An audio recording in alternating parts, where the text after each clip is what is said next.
Here's a look back at week 3 of January 2013, the week of Wednesday, January 16th, through a special holiday card on Monday, January the 21st.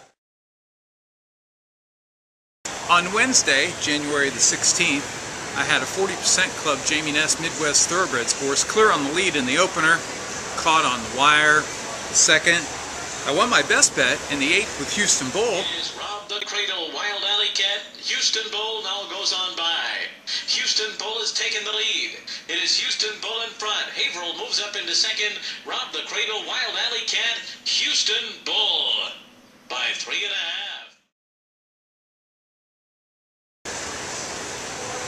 But for the day, I had not one, not two, not three, 4 seconds.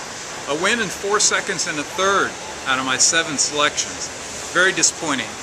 On Thursday, the 17th, I was sure the odds would rebound in my favor, and I was certain they would in the first race, because I had a Todd Pletcher, first time starting sophomore, duh, everyone knows they win. And as Abraham turned into the stretch, he opened up 2.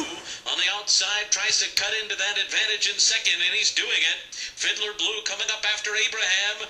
Abraham reaching for the wire. Fiddler Blue with dead aim on the outside. Abraham, Fiddler Blue, gonna be close. Gonna be too close to call.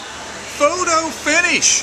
When I watched the replay and live and the first slow motion, I was pretty sure I won. Then the photo came up. Oh, second again. I won the third race, so I thought, okay, here I go, as Responsive Eye. Doubled the bet on that one, and she romped home a winner. Responsive Eye going 4 wide, 3/4, 115 and 3, they're into the stretch. And it's Dubai Lad off the turn in front. Responsive Eye on the outside comes on, unprecedented along the rail. And then comes Active War. Responsive Eye strikes the front in mid-stretch. Jose Lescano and Responsive Eye, and they're now moving away. And they're going to win it easily. And then it was my best bet, so I thought, now I'm going to take off. My selection was Bernie's Best. He's stalking the leaders, and as they turn for home... Bernie's Best riding the rail the whole way. Now Bernie's Best trying to find a spot.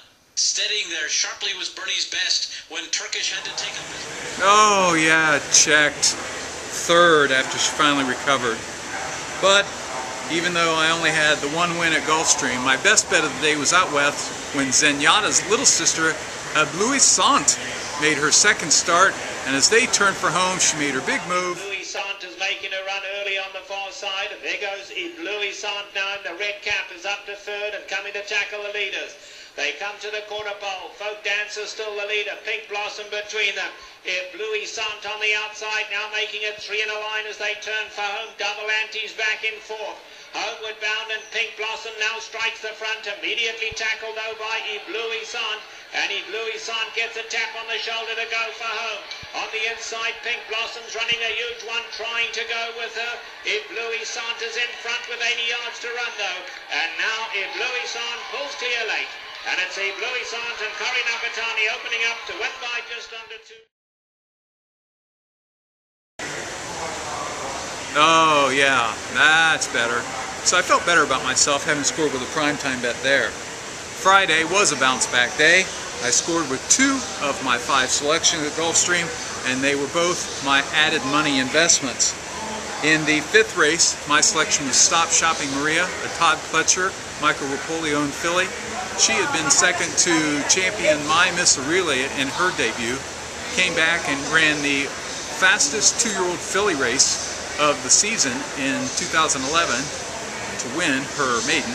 Then she ran in the Grade 1 Frizette and was second to My Miss Aurelia.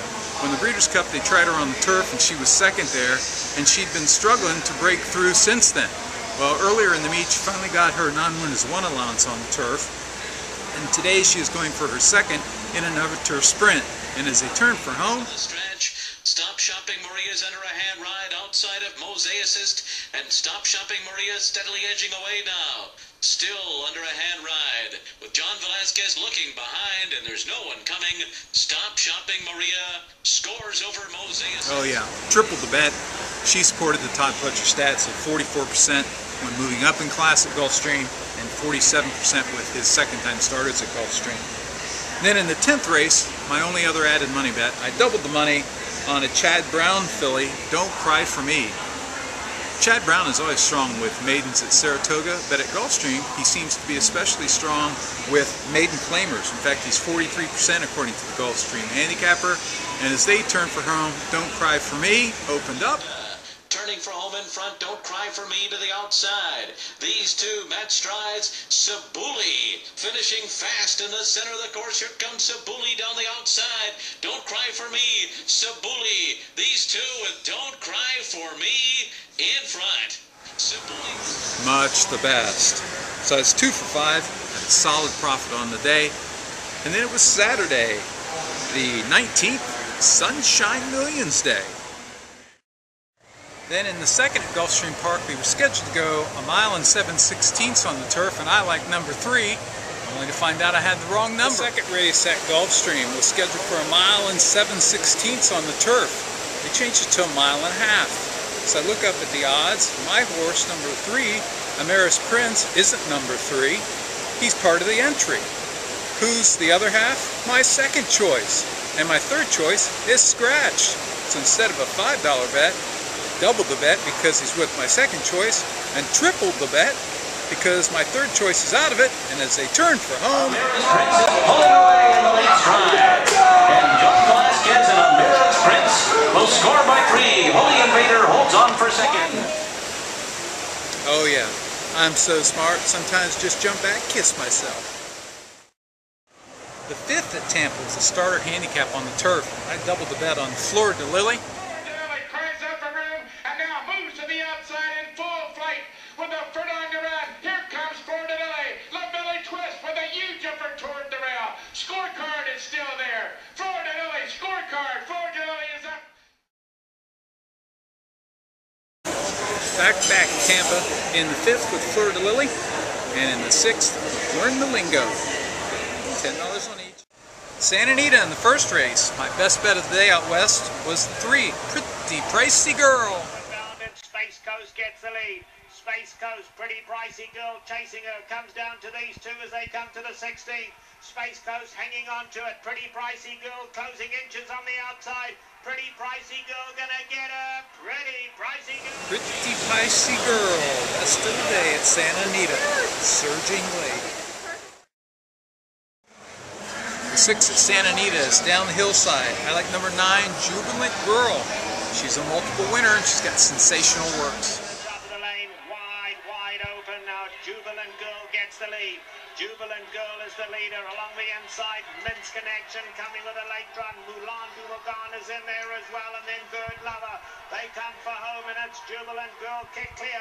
Jubilant Girl, powerful performance. Pussycat Lips flying late, but Jubilant Girl. Oh yeah.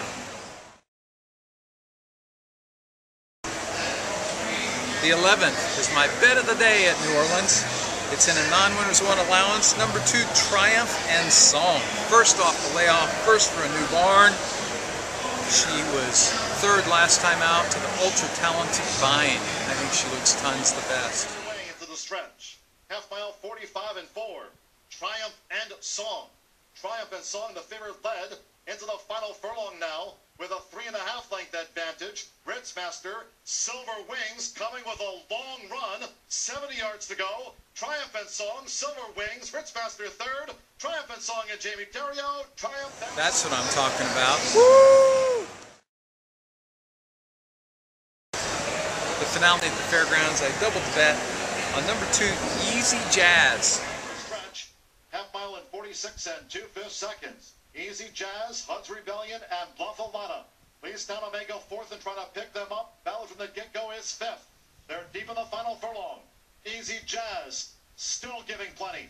Bluffalana, Hud's Rebellion together in a race in back of Easy Jazz. And Easy Jazz now a 4-time winner at the Fairgrounds. It's a winner. It's been a great day out here for Sunshine Millions, and tonight is opening night. Florida Panthers take the ice to defend their Southeast Conference Division title. And now let's take a look at the last 2 days of the racing week, starting off with Sunday, January the 20th. In the opener, I like Todd Pletcher's Nevada.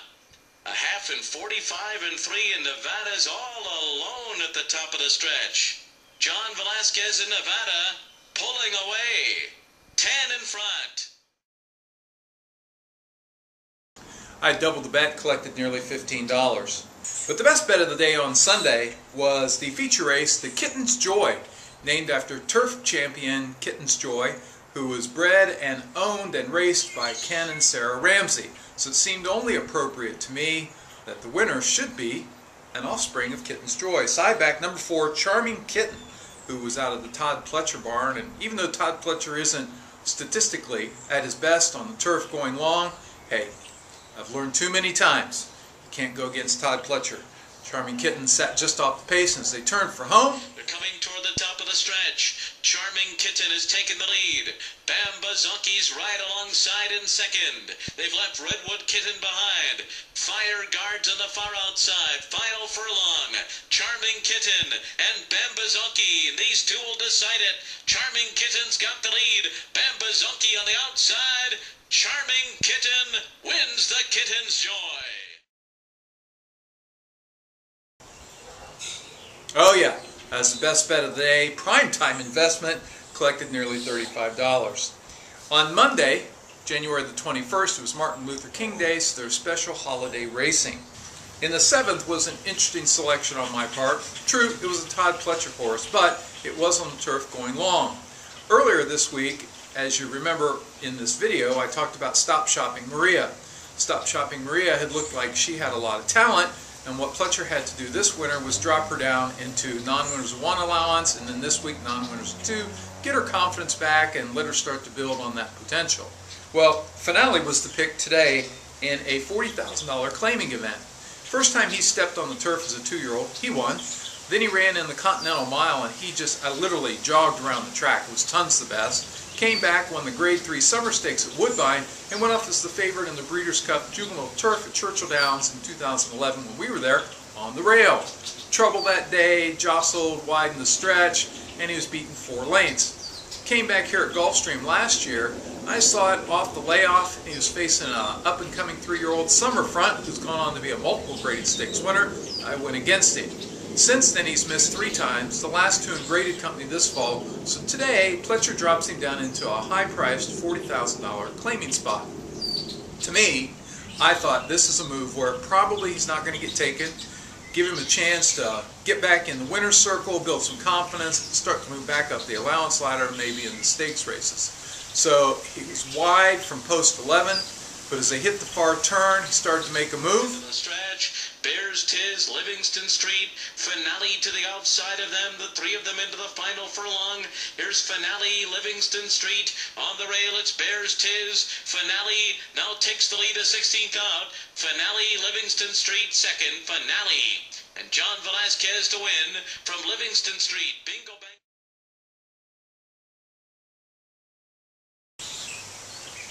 Oh yeah, and I tripled the bet, and the crowd let him go off at 2-1. I collected over $50.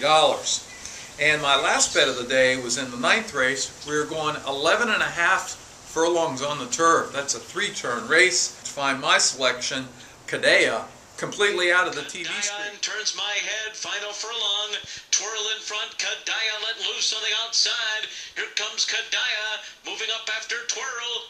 Twirl trying to hold on, Kadea on the outside, Kadea got there.